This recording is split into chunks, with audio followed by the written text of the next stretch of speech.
Good evening, students. So, we are doing illustration 7 of insurance claim, and the question reads as stock of 2019 included items of discontinued lives totaling 6080 which were all sold during the next 2 months at cost. ये question की relevant line है. इसके अलावा question में दे रखा है कि जो हमने इंश्योरेंस करवाया है स्टॉक का वो 20,800 का स्टॉक है और जिस दिन फायर ब्रोक आउट हुई वो डेट थी 27 जून 2020 और क्वेश्चन में गिवन है कि जो उनका फिनेंशियल ईयर है वो 1 जैन से लेकर 31 दिसंबर तक का है. ठीक है, सो ये इन्फॉर्मेशन हमें गिवन है और जो फायर ब्रोक आउट हुई है वो नेक्स्ट ईयर 2020 में हुई है. तो 2019 की कुछ इन्फॉर्मेशन गिवन है. उसके अलावा हमें गिवन है क्रेडिटर्स से रिलेटेड इन्फॉर्मेशन जिसमें हमें ओपनिंग बैलेंस और क्लोजिंग बैलेंस दे रखा है क्रेडिटर्स का और जो भी हमने क्रेडिटर्स को पेमेंट दे रखा है वो भी दे रखा है. यानी कि हमने क्रेडिटर्स को कितना पे किया 1,20,000 का. सो हमने एक क्रेडिटर्स अकाउंट बनाया. उसमें आपको बैलेंस बीडी दे रखा था 5600, बैलेंस सीडी दे रखा है 28,800. सो क्रेडिटर्स हैं, लाइबिलिटी है, इसलिए हमेशा क्रेडिट से शुरुआत होगी. क्रेडिट से शुरू करना है और डेबिट पे एंड करना है. और जो आप पेमेंट करेंगे तो आपका कैश जा रहा है इसलिए यहाँ पे टू बैंक करेंगे. यानी बैलेंसिंग फिगर जो आएगा वो क्रेडिट में आएगा बाय परचेजेस के नाम से कि हमने इस ईयर कितनी परचेजेस की हैं 1,17,280. ये आपका बैलेंसिंग फिगर आ जाएगा. इसके अलावा एक क्वेश्चन में इंपॉर्टेंट चीज़ दे रखी है कि जो 2019 का स्टॉक था यानी लास्ट ईयर का जो स्टॉक है इसमें कुछ आइटम्स हैं जो डिसकंटिन्यूड हो चुके हैं यानी कि अब उनकी लाइफ नहीं रही, एक्सपायर हो चुके हैं, जिसकी वैल्यू है 6080, जिसको आपने सोल्ड किया है इस साल सोल्ड किया है, वो भी कॉस्ट पे सोल्ड किया है.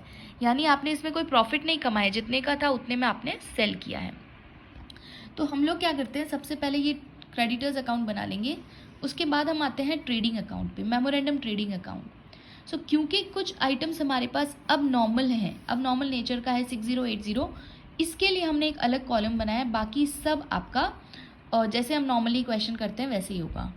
सो हम जो ये मेमोरेंडम ट्रेडिंग अकाउंट बनाएंगे ये 1 जैन 2020 से लेकर 27 जून तक का होगा यानी up to the date of fire.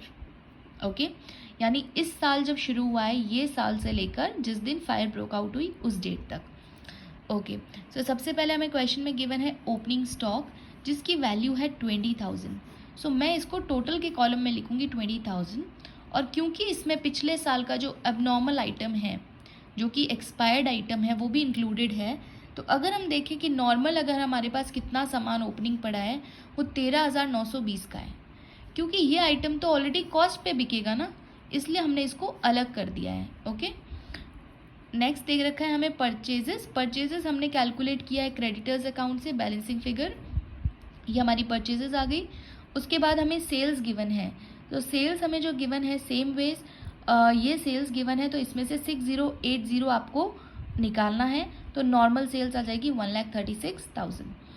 और हमें जो जीपी कैलकुलेट करना है, एक क्वेश्चन में पॉइंट दे रखा है कि जो जीपी है ना वो परचेजेस पर है. जीपी परचेजेस पर गिवन है और परचेज हमेशा कॉस्ट पे आती है. यानी जीपी का जो परसेंटेज है वो कॉस्ट पे गिवन है. तो अगर कोई चीज़ कॉस्ट पे 25% है तो सेल्स पे वो कम हो जाएगी. सेल्स पे कितनी हो जाएगी 20% हो जाएगी. और अगर आपको दूसरा तरीका अपनाना है तो आप क्या करोगे, जो भी परसेंटेज गिवन है 25 उसको 100 में प्लस करके उसको नीचे डिवाइड कर दोगे 125. इसको अब आप जो भी सेल है उससे इंटू कर दोगे. ठीक है, तो अब ये परसेंटेज हो गया, ये सेल का बन चुका है. सो अब हम लोग क्या करेंगे, इसका परसेंटेज कैलकुलेट कर लेंगे. सो जब हमने 1,36,000 का जीपी निकाला, अच्छा क्योंकि हम इसको इंक्लूड नहीं करेंगे जीपी में, हम सिर्फ नॉर्मल वाले का जीपी कैलकुलेट करेंगे. इसको क्यों नहीं इंक्लूड किया, क्योंकि इसमें तो ये तो कॉस्ट पे बिका है, ये सेल प्राइस पे बिका ही नहीं है. तो इसको इंक्लूड करे बिना जो ये आइटम है 1,36,000 इस पर हमें 25% करना है, ये जीपी आ गया. सो क्योंकि यहाँ पे और कुछ नहीं है टोटल तो ये भी 27,200 आ गया. एंड इस तरह से हम लोग क्लोजिंग स्टॉक कैलकुलेट कर लेंगे. सो क्लोजिंग स्टॉक जो हमारा आया है 24,400 यानी जिस दिन फायर ब्रोक आउट हुई उस दिन हमारे पास जो स्टॉक था वो 22,400 का था. ओके, अब हम कैलकुलेट करते हैं कि क्लेम कैसे कैलकुलेट करें. अच्छा, अगर हम नुकसान की बात देखें कि इतना स्टॉक जला होगा, लेकिन उसमें से क्वेश्चन में गिवन है कि कुछ स्टॉक अनडैमेज रह गया, कितना था 11,200 का.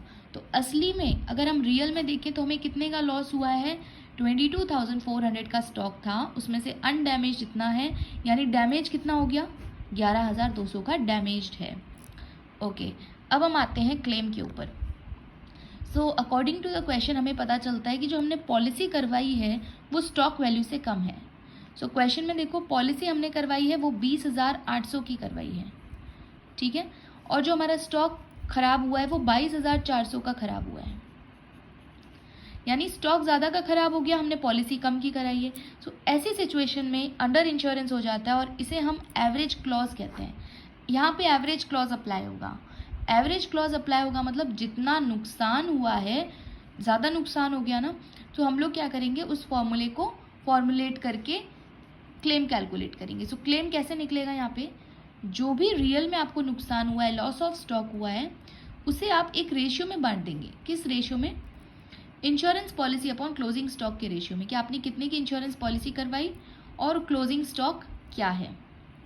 ओके, सो क्लोजिंग स्टॉक सपोज हमारा इस क्वेश्चन में है 22,400 और हमने पॉलिसी कितने की करवाई, 20,800 की करवाई, तो हमें जो इंश्योरेंस कंपनी है पैसा इसी रेशियो में देगी, ठीक है, इसी रेशियो में हमें देगी। इसलिए हम लोग जो हमें नुकसान हुआ है ना 11,200, क्या ये पूरा हमें LIC रिकवर करेगी, हमें रिम्बर्स करेगी, नहीं करेगी।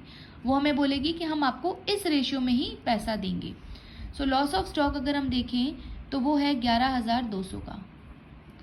इसको इंटू करते हैं, इंश्योरेंस पॉलिसी कितने की हमारे पास, 20,800 की है, और क्लोजिंग स्टॉक कितना हो जाएगा, 22,400 का। सो इससे हम क्लेम कैलकुलेट कर लेंगे। सो क्लेम आ जाएगा 11,200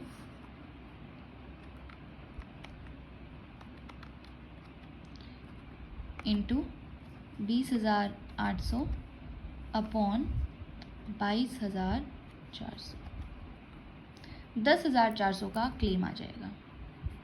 सो this way this question has to be done.